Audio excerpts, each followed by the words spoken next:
Hello friends, welcome back to home queen lifestyle of 365 days. நான் உங்கள் நதியா. இன்றைக்கி நம்மளுடைய சேனலில் என்ன பார்க்க போகிறேன்னு பார்த்தீங்கன்னா, நான் மாடலர் கிச்சனை எப்படி மாடலர் கிச்சனுக்கு டஃப் கொடுக்குற அளவுக்கு ஆர்கனைஸ்டாக வச்சுருக்கலாம் அப்படிங்கிறத இந்த வீடியோவில் ஷேர் பண்ணியிருக்கேன். அது மட்டும் இல்லாமல் தக்காளி ஊறுகாய் ரெசிபியும் ஷேர் பண்ணியிருக்கேன். வாங்க வீடியோக்குள்ளே போகலாம். இன்றைக்கி பார்த்திங்கன்னா, தக்காளி ஊறுகாய்க்கு நான் எடுத்து ஃபஸ்ட்டே கழுவி அந்த கூடையில் போட்டு வச்சுட்டேன். என்னுடைய கிச்சன் ஓவரால் இப்படி தான் இருக்கும். இதுதான் என்னுடைய கிச்சன், ஃபுல் கிச்சனும் பாருங்கள் எப்படி இருக்குன்னு சொல்லிட்டு. எப்போவுமே நம்ம கிச்சனில் நம்மளுக்கு தேவையான பொருளை மட்டும் வச்சுக்கிட்டு நம்மளுக்கு தேவையே இல்லைங்கிற பொருளை நம்ம எடுத்து வச்சுட்டோம் அப்படின்னாவே கிச்சன் க்ளீனாகவே இருக்குங்க. நான் மாடலர் கிச்சனை பொறுத்த வரைக்கும் ஆர்கனைஸ்டாக வச்சுக்கிறது ரொம்பவே முக்கியம். நான் அடுப்பு கிட்ட வச்சுருக்கிற திங்ஸை ஃபஸ்ட்டு பார்க்கலாம். நான் இந்த ஃப்ளவர் வாஸ்கிட் இந்த பூவெல்லாம் வச்சு டெக்கரேட் பண்ணி வச்சுருக்கேன். இது ஆயில் பாட்டில். இது எங்கள் மாமியார் எப்போவுமே யூஸ் பண்ணுவாங்க. அவங்க யூஸ் பண்ணுறதுக்காக இதை வச்சுருக்கேன்.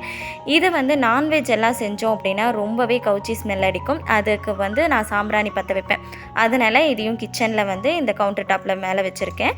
இது ஆயில் ரேக்கு. ஆயில் ரேக்கில் இப்போ ரீசெண்டாக வாங்கின ஸ்ப்ரே பாட்டில். இதோட லிங்க் கீழே டிஸ்கிரிப்ஷனில் கொடுத்துருக்கேன். நீங்கள் வேணுங்கிறீங்க செக் பண்ணி பாருங்கள். இது நல்லெண்ணெய். இது அதுவும் கல்லெண்ணெய் தான்.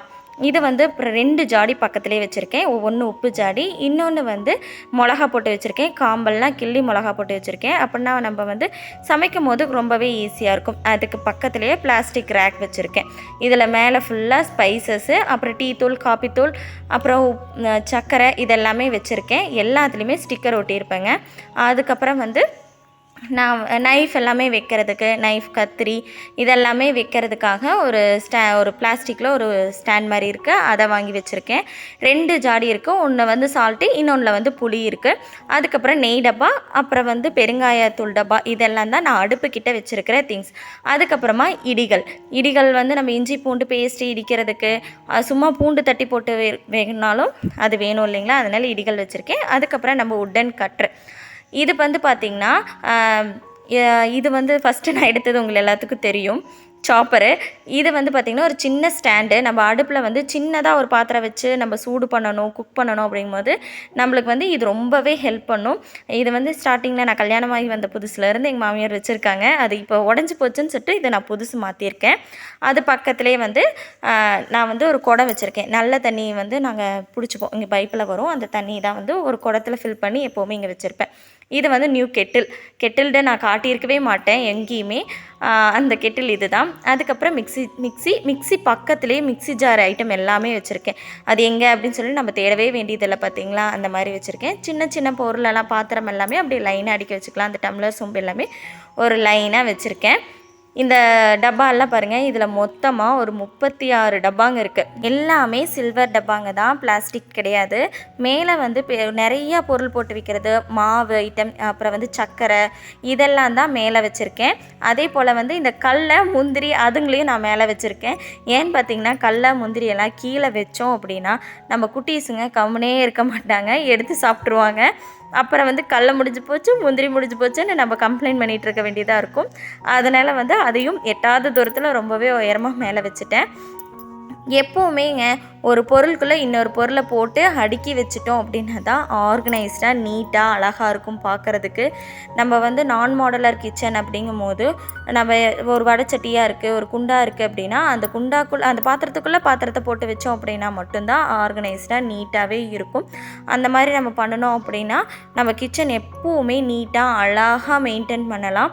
நம்ம கிச்சனில் தேவையான பொருளை மட்டும் வச்சுக்கணும். நம்ம யூஸ் பண்ணுறதுக்கு தேவையான பொருளை மட்டும் வச்சுக்கிட்டோம்னாவே கிச்சனை நீட்டாக அரேஞ்ச் பண்ணிக்கலான்னு வச்சுக்கோங்களேன். எனக்கு ரொம்பவே சூப்பராக ஹெல்ப் பண்ணுறது இந்த ரேக் ஐட்டம்ஸ் தான்.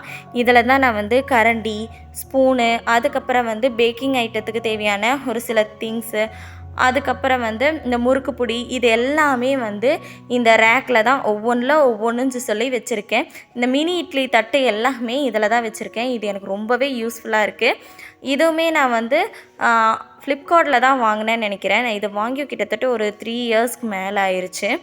அதே போல் நான் மட்டும் கிச்சன் யூஸ் பண்ணுறது கிடையாதுங்க. எங்கள் மாமியார், அப்புறம் என் அக்கா எல்லாருமே இந்த கிச்சன் யூஸ் பண்ணுவாங்க. ஸோ அதனால் எல்லா டப்பாலையுமே, இன்விசிபிள் டப்பா கிடையாது இல்லைங்களா, எல்லாமே சில்வர் டப்பா. அதனால் எல்லாத்துலேயுமே நேம் எழுதி வச்சுருப்பேன். அப்போனா தான் அவங்க யூஸ் பண்ணும் போது டென்ஷன் ஆகாமல் ரிலாக்ஸாக யூஸ் பண்ணலாம் அப்படிங்கிறதுக்காக. நீங்களுமே இதை ட்ரை பண்ணலாம். அதுக்கப்புறம் அடுப்புக்கு கீழே இருக்கிற இடத்துல வந்து பார்த்திங்கன்னா அரிசி டப்பா, அதுக்கப்புறம் மளிகை சாமான டப்பா, ஆயில் கேன் 2.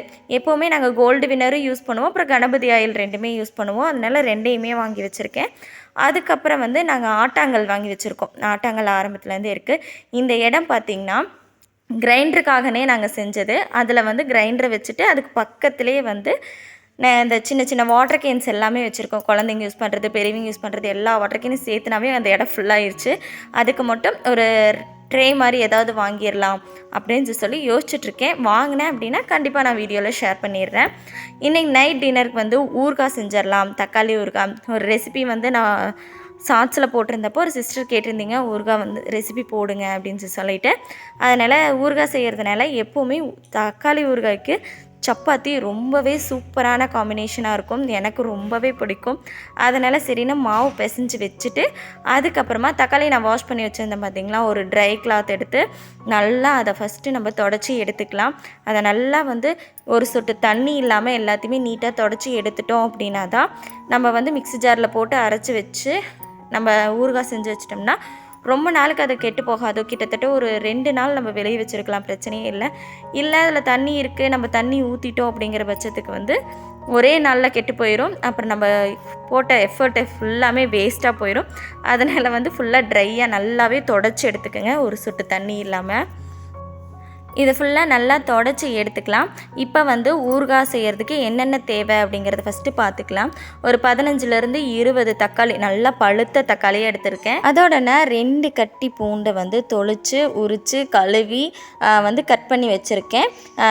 இது வந்து பூண்டு நிறைய போட நல்லா டேஸ்ட்டாக இருக்கும். 10 காஞ்ச மிளகாயை கட் பண்ணி வச்சுருக்கேன். ஒரு துண்டு புளி, உப்பு, தேவையான அளவுக்கு உப்பு, அப்புறம் வந்து மஞ்சத்தூள் ஒரு ஸ்பூன், அதுக்கப்புறமா காரத்துக்கு தேவையான மிளகாப்பொடி.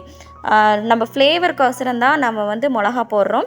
நம்ம காரத்துக்கு மேக்ஸிமம் வந்து மிளகாப்பொடி தான், அந்த தனி மிளகாப்பொடி தான் ருசியே கொடுக்கும். நான் ஃபஸ்ட்டு வந்து எல்லாத்தையும் அதோட பிளேஸில் நான் எடுத்து வச்சிடுறேன். கவுண்டர் டாப் க்ளீனாக இருந்துச்சு அப்படின்னா தான் எனக்கு குக்கிங் பண்ணுறதுக்கே பிடிக்கும். உங்களுக்கு எப்படி அப்படின்னு சொல்லிட்டு கண்டிப்பாக கமெண்டில் ஷேர் பண்ணுங்கள். எல்லாத்தையுமே எடுத்து வச்சுட்டு அதுக்கப்புறமா நம்ம தக்காளி எல்லாமே மிக்ஸி ஜாரில் போட்டு நல்லா அரைச்சி எடுத்துக்கலாங்க. அந்த தக்காளியோடனா சேர்த்து அந்த புளி எடுத்து வச்சுருக்கிறோம் பார்த்திங்களா, அதையும் சேர்த்து நல்லா ஃபைன் பேஸ்ட்டாக அரைச்சி எடுத்துக்கோங்க. இந்த கொரகொரப்பாக அரைக்கிறதெல்லாம் வேண்டாம், நல்லாவே பேஸ்ட்டாக அரைச்சி எடுத்துக்கலாம்.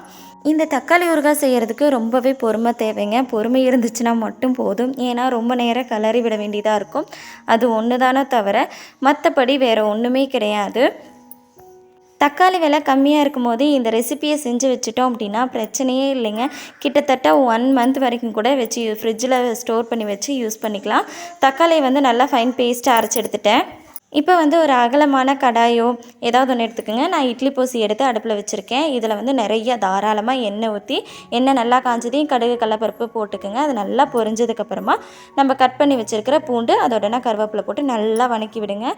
அந்த நல்லா கலர் சேஞ்ச் ஆனதுக்கப்புறமா நம்ம எடுத்து வச்சுருக்கிற மிளகாய் போட்டு நல்லா வதக்கி விடுங்க. மிளகா ஒரு 2 நிமிஷம் நல்லா வதங்கணும். வதங்கினதுக்கப்புறமா நம்ம அரைச்சி வச்சுருக்கிற பேஸ்ட்டை அதோடனா சேர்த்து நல்லா கலந்து விட்டு ஒரு 1/2 ஸ்பூன் மஞ்சத்தூள், நான் வந்து என்னுடைய ஸ்பூன் ரொம்பவே குட்டி தான், அந்த ஸ்பூனில் 5 ஸ்பூன் மிளகா பொடி போட்டிருக்கேன். காரத்துக்கு ஏற்ற மாதிரி அதுக்கப்புறமா நீங்கள் கூட போட்டுக்கலாம். அப்புறம் தேவையான அளவு உப்பு போட்டு நல்லாவே கலந்து விட்டுருங்க. நல்லா கலந்து விட்டு இதை வந்து மூடி வைக்காதீங்க, ஒரு ஸ்டேஜுக்கு மேலே தான் மூடி வைக்கணும். இப்போ பாருங்கள் நல்லா கொதிக்கிறக்க ஆரம்பிச்சிருச்சு. இது கொதிச்சிட்ருக்கும் போதே சரி நான் வந்து மாவு டப்பா வந்து எடுத்து சிங்குக்குள்ளே போட்டிருந்தேன். மாடலர் கிச்சன்னா நம்ம வந்து டோர் போட்டு அதை வந்து க்ளோஸ் பண்ணி வச்சுருப்போம். அதனால் வந்து நம்ம பாக்ஸில் எல்லாமே ஆயில் இதாகாது. ஆனால் நான் மாடலர் கிச்சன் அப்படிங்கும் போது நம்ம பாக்ஸ் எல்லாமே ஆயில் ஆகிருக்கும். அதனால் வந்து நான் அந்த பொருளெல்லாம் காலியாகும் போது கையோடு அதை கழுவி எடுத்து அதுக்கப்புறமா ரீஃபில் பண்ணி வச்சுட்டோம் அப்படின்னா ரொம்பவே சூப்பராக இருக்கும். நல்லா கலந்து விட்டுட்டே இருங்க, அடி பிடிச்சிரும். இப்போ பாருங்கள் எந்த அளவுக்கு திக்காகி நல்லா ஆயில் பிரிஞ்சு வந்திருக்குதுன்னு. இன்னுமே நல்லா ஆயில் பிரிஞ்சு வரணும். அந்த நம்ம ஊற்றிருக்கிற தக்காளி வந்து நல்லா திரியாக ஆகிற அளவுக்கு நல்லா கலந்து விடுங்க. கொஞ்சம் தள்ளி நின்னே கலந்து விடுங்க, ஏன்னா ரொம்பவே தெரித்து புண்ணாகிறதுக்கு கூட வாய்ப்பு ரொம்ப அதிகமாக இருக்குது. அதனால் ரொம்ப லாங்காக இருக்கிற மாதிரி கரண்டி எடுத்துக்கோங்க, அப்படின்னா மட்டும்தான் இதாக இருக்கும். நான் பாருங்கள் எந்த அளவுக்கு தள்ளி நின்று இது பண்ணுறேன்னு. ஆயில் வந்து நல்லாவே பிரிஞ்சு வரணும். இந்த அளவுக்கு வந்து நல்லா திரியாக வரணும். இந்த அளவுக்கு நல்லா திரியாக வந்துச்சுனாவே நம்ம வந்து தக்காளி ஊறுகாய் ரெடி. சப்போஸ் உங்களுக்கு உங்களுக்கு ஆயில் பத்தலை அப்படிங்கிற மாதிரி இருந்துச்சுன்னா ஆயிலை வந்து சூடு பண்ணி அதுக்கப்புறமா இடையில வந்து உங்களுக்கு தேவைன்னா ஊற்றிக்கலாம். அப்போ வந்து கரெக்டாக வந்துடும், ஆயில் வந்து நல்லாவே பிரிஞ்சு வந்துடும். நீங்கள் இடையில கூட டேஸ்ட் பார்த்துட்டு உப்பு காரம் பத்தலை அப்படிங்கும்போது நீங்கள் உப்பு காரம் எல்லாமே போட்டுக்கலாம். சால்ட் உப்பு போடுங்க, அப்படின்னா தான் வந்து கரைஞ்சிரும் டக்குன்னு. இது வந்து இட்லி, தோசை, சப்பாத்தி எல்லாத்துக்குமே ரொம்பவே சூப்பரான காம்பினேஷனாக இருக்கும். ட்ரை பண்ணி பார்த்துட்டு எப்படி இருந்துச்சு அப்படின்னு சொல்லிட்டு கண்டிப்பாக கமெண்டில் ஷேர் பண்ணுங்கள். இந்த வீடியோவோட எண்டுக்கு வந்துட்டோம். என்னுடைய நான் மாடுலர் கிச்சன் உங்களுக்கு பிடிச்சிருக்கா அப்படின்னு சொல்லிட்டு கண்டிப்பாக கமெண்டில் ஷேர் பண்ணுங்கள். தேங்க்ஸ் ஃபார் வாட்சிங்.